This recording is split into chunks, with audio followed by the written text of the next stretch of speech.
Testing, mic check, 1, 2, testing, 1, 2, 3. Everybody good? Thumbs up, and thumbs up. Wait a minute. 4? Good? Testing, 1, 2, 3. Testing, 1, 2, 3, 4. Thank you. All right. Again, ladies and gentlemen, we'll do 2 separate today. We'll do the first one. We'll ask the questions, or he'll take questions. We'll take about a 10, 15-second break, and then we'll go into the second one. And again, you can ask questions on that one afterwards. We do ask that you keep it on topic, please. And we're about 3 minutes out.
A minute and a half out.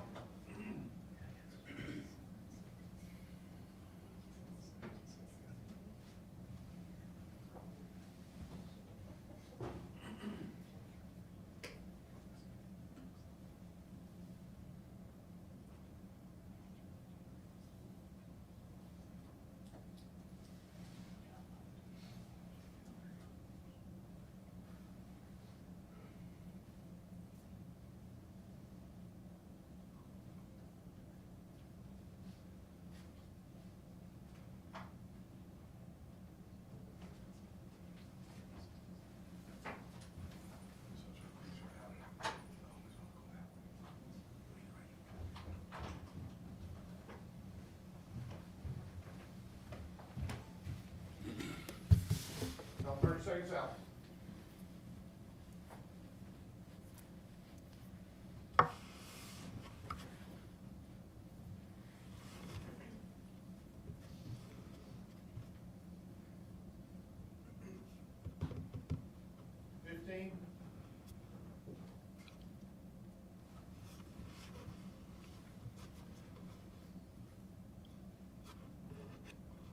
On you, Sheriff. So good afternoon, and thank everyone for being here. I'm here to notify the public of an arrest of a JSO police officer by our agency. On Saturday, January 27th, Officer Christopher Barr was arrested on 2 counts of offenses against computer users, which is a 3rd-degree felony. At the time of his arrest, Barr had been employed by the Jacksonville Sheriff's Office for 4 years. His date of hire was January 21st of 2000. Upon his arrest, Barr resigned from JSO and is no longer employed by this agency or an employee of this agency. This is an active criminal case and investigation, so the information is going to be very limited.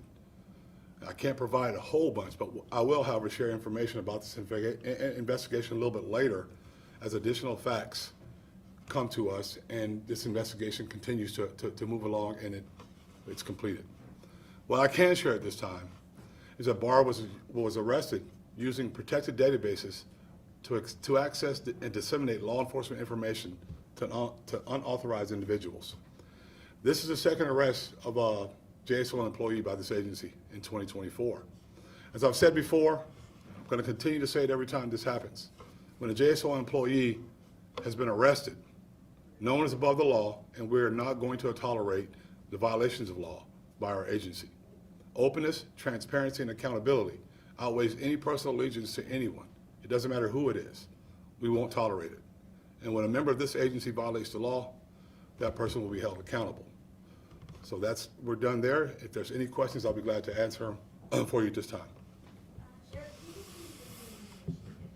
So specific names I won't give, but I will say they were criminals in our community. Yes, ma'am. What tipped you all off? How did you find this out, so to speak? So it was a joint We were working some things with some of our federal partners. We got some information from them.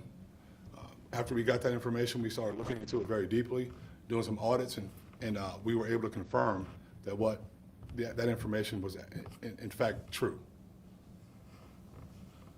Did Yes. any of that information he gave out, did that lead to any crimes committed?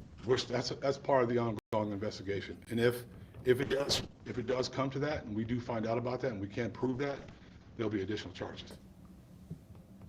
How far back do you think it's? That I don't know right now. Was Yes. the second employee arrested, or are they connected, the employee that was arrested? No, that was a previous case. I'd like to let you guys know about the number that have been arrested during the year. There was one previous to this. And they weren't. They were not. Okay. Yes, ma'am. Are there any other arrests that could be coming, or you all are looking into that would be connected to this at all? Because this is an active investigation that's still going, I can't say that it won't be. We don't suspect that right now. Thank you, Sheriff.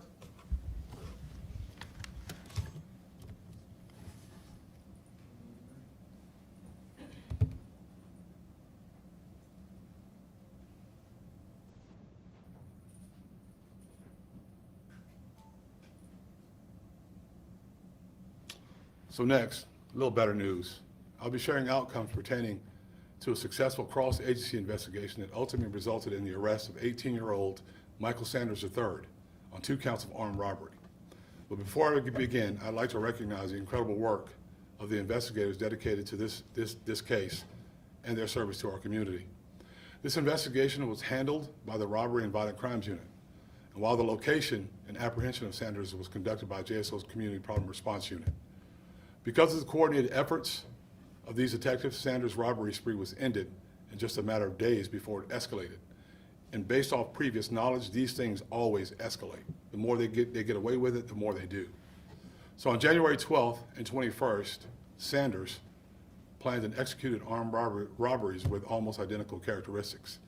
In both cases, Sanders posted on a social media marketplace site to sell a mobile phone.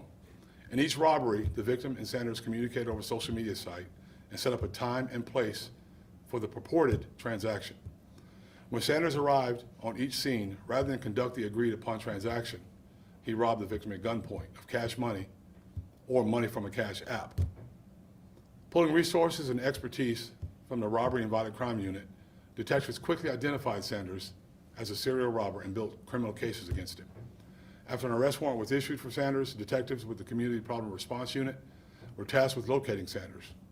And once Sanders was located and apprehended safely, he was arrested on 2 counts of armed robbery on January 24th.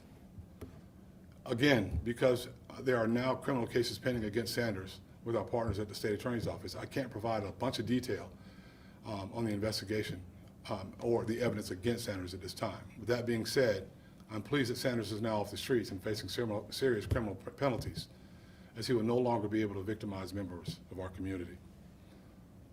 These cases provide me with a unique opportunity to caution citizens in our community, and this is a huge deal for us.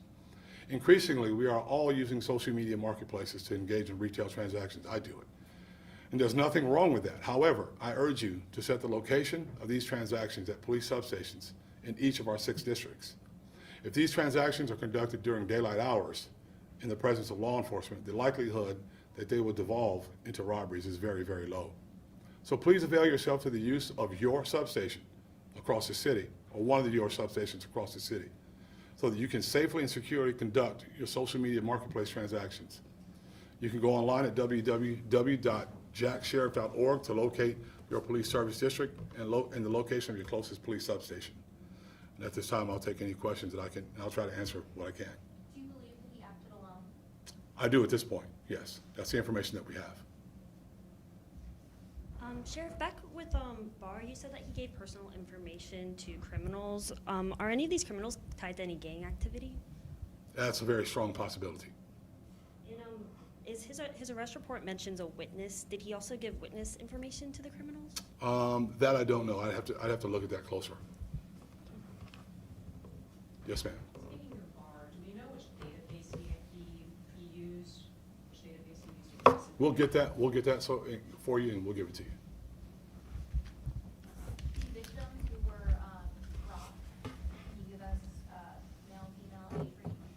I'll get those also to you from those arrest reports. Thanks, sir. All right, thank you all.